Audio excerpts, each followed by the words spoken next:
Hi, I'm here on Le Real, a Ponant ship, and it's the first time it's been in New York Harbor. I'm here with Belinda Heidmarsh. Belinda Heidmarsh, that's correct. Yes, and we have actually interviewed you before by Zoom, but now we're here together in Manhattan, and we're going to talk a little bit about Ponant today and where it's heading, and a whole lot more on Insider Travel Report.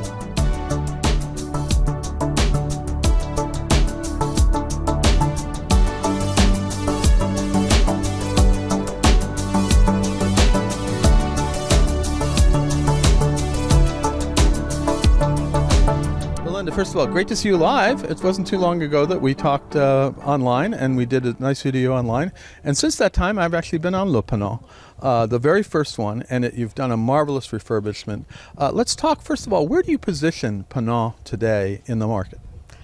Thanks, James. Great to be here, and thank you for being with us here live from New York on Le Real.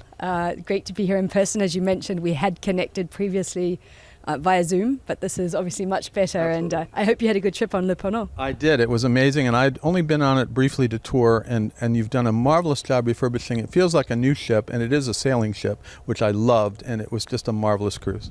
So before we get on to positioning and how we position, tell me a little bit, which itinerary did you sail? We just did Athens to Dubrovnik, but it was a different one. A lot of ports I had not been, that I was really surprised that I hadn't been there before on that itinerary. But I've over the years sailed a number of Ponant ships, including Paul Gauguin, which is also one of your part of your fleet in a way. One of our crown jewels, indeed. So how are we positioning Ponant, you were asking me? I think when I think about Ponant, we're very much about exploration. We're very much about high-end luxury. It's understated luxury. It's really getting out to unique destinations and really thinking about exploration and expedition. Now, what is that difference? Because you often refer to yourself as an exploration line versus an expedition line. What's the difference? It's a good question. I would say expedition is part of exploration. And, just last night we were with the Explorers Club here. That's right. That was very exploration. And, as the explorers themselves say, everyone is an explorer. We all explore from the day we're born. I think expedition is a very unique part of the cruise segment. It's all about actively getting out there and seeing things firsthand, which is very much what we do on board our ships with our Zodiacs. We go out there, we explore.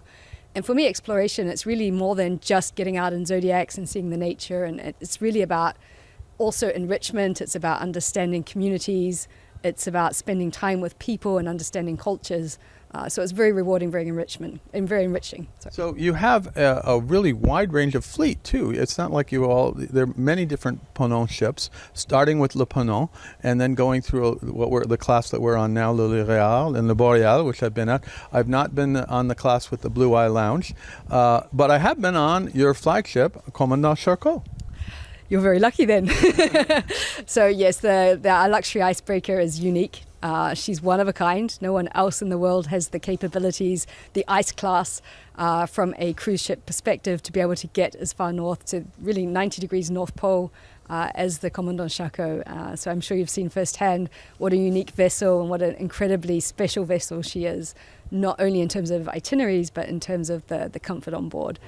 The only restaurant that's an actual Ducasse restaurant on board, although you have Wonder Cuisine on all of your ships. Indeed, very privileged there. But I would say that you're right. We have a very unique fleet. We have our explorer ships that you mentioned with the Blue Eye Lounges. We have our sister ships like Le Real that we're on here today. We have Le Ponant that you mentioned, our 3-mast sailing ship. And then we have our little baby, which is the new addition, the Spirit of Ponant. It's a 6-cabin lagoon catamaran, beautiful vessel that was just introduced to the fleet earlier this summer. And then I think you have something the Pearl out in the Pacific too. This new ship that you're working with this company too, right? We never stop innovating. There's always lots of projects underway. I'm sure you've heard of Swap to Zero. We're really experimenting. Well, that's the big thing. When you're coming out with like 2030 or something, there's going to be a zero carbon. Looks like a sailing ship from what I've seen. It looks amazing, the design that I see for them. But I'm very curious to see what will happen with that one. I must say I'm incredibly proud of our team, R&D team, and what they're working on in terms of the technologies. It's a massively challenging space. We're very ambitious about what we want to do. We're very ambitious about what we've committed to doing. And we continue to work dedicated to really finding new solutions to not only help the cruise market, but the broader industry as a whole. It takes time. There's no easy solutions, but I think, like you said, we have an incredible project team and an incredible project that we continue to work on. And part of that is your commitment to sustainability, which you mention in all your materials, and this ultimate no zero carbon thing is kind of an expression of that, but you do that on all of your ships, right? 100%. It's not even, it's part of the DNA. It comes from being, founded by seafarers back more than 35 years ago in France. We are unique. We are one of the only European cruise lines in the world, and it's really a true passion. We're sailors at heart, and honestly, at the end of the day, I think we don't even talk about a lot of the things we do anymore because it's just part and parcel of doing business every day. No, absolutely. And of course, your itineraries are so diverse now. We all talk about the polar itineraries, but I'm hearing when we were last night at the Explorers Club talking about some of the places you go, and I'm not just talking about with Paul Gauguin in French Polynesia and all over the place, but it is amazing where you go. I mean, we think about Antarctica and Arctic, but the other ships are just amazing.